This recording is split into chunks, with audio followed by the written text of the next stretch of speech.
Alright, so here, my CB7 coupe, doing the BR install. Basics to get to the ECU. You take off this plastic trim piece on, what is this, the rocker. And then after that, there's this little quarter piece. And then you can really just peel the carpet back. There's not really anything holding it on except for this plastic strip that holds it to here. But other than that, just peel it back. So this piece up in the corner, it's just held in by these 3 clips. So really you can just get your fingers or a screwdriver up under here and pry it that way. Comes right off. These rocker covers, I've broken a couple. My driver's side doesn't have one because all of the tabs broke on it. But just be really careful with it. Pry it up very gently. And then the ECU is going to be on this big panel thing, which comes off with 4 10mm nuts. And then after you pull that back, the ECU is bolted to it with 3 10mm bolts. So these are the instructions that come with the BR. As you can see here, for the CB7, we're using HO2. There's 2 HO2s. I don't read Japanese or anything, but I found a screenshot from a guy wiring it into a Civic, and he had an English version of this. But basically, it's the same pinouts, but what this is saying is, on some cars, you have to cut this one wire where the X is, which is going to be just below where all the BR is wired into the signal wire. On mine, I had to cut it. I basically just found that out by having it wired up, and when I turned the key on, the check engine light would stay on. Normally I don't have a check engine light or anything, but it would stay on and the car wouldn't start. Cut the wire, check engine light goes off before I start the car, and the car starts right up. Alright, so for actual wiring, so this right here is the red wire. The red wire goes to this one in the corner on the last plug. Goes into the longest plug here at the end. This is where all the stuff happens. If I flip the ECU over, we can see it a bit better. This wire will be used for power. So I made a little ghetto harness thing to splice it back to the car and just have this come off that goes to the BR red wire. And then the wire, not immediately next to it, but the third one, 1, 2, 3, third wire is the one that you will cut.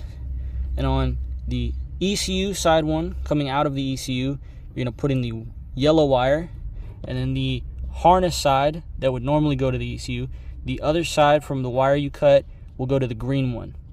This basically goes up to the BR and back down from the BR. This is what sends the signal for the rev limiter. The black wire is just a ground. I can do something nicer, but I'm just using the casing of the ECU, little connector under there, screwed down on that corner. Works good. All that's left after that is the white wire, which I have wired into the handbrake. The white wire controls Rev 2. If you don't have that wired up, you're only going to have Rev 1. So this is going to be always. So you can have it basically off or start to 2500. But you can just leave it all the way on if you wire your handbrake, and just leave the handbrake one at whatever you want. It'll only activate if your handbrake is up. So what I've done, I've made another little harness. Goes to the handbrake switch, comes up. I've got the stock handbrake wire going into this side, the BR handbrake wire on this side. They both go to the handbrake switch. Route it that way, go along and back there, down to the white wire.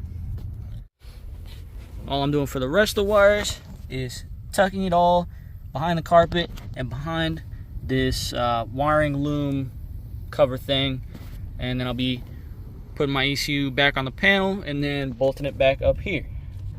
There's the 1, 2, 3, and 4 pegs that the ECU panel bolts to. This is what it looks like back on the panel. Automatic cars, I believe, have the transmission control unit here. But this is the ECU. And you can see all the wires. Got the 1 bolt, 2 bolt, 3 bolt, and it comes off the panel. Mounts like that. Pretty simple. BR basics. Got mine mounted under my radio in this little pocket that I never use. Rev 1 is the always on rev limiter. So if you, I don't know if mine's wrong or something. I think this is supposed to be off, but for me it's 2500 RPM, and from what I can tell, my car wouldn't rev that high, but this for me is off, even though this is supposed to be maximum, at least from what I've heard. I don't know if that's right. Don't read Japanese. Don't know what the manual says. Rev 2, like I said before, is the rev limiter when the handbrake is engaged. So you can leave it at whatever. Turn your handbrake on, it'll do it. Turn your handbrake off, it'll stop doing it and just revert to the red one. Gain is how frequently it cuts. Sometimes having it at minimum, I would get some better pops than at maximum. But I recently did a decat, which I'll add some footage of, and having it at maximum seems to do better after the decat than having it at minimum.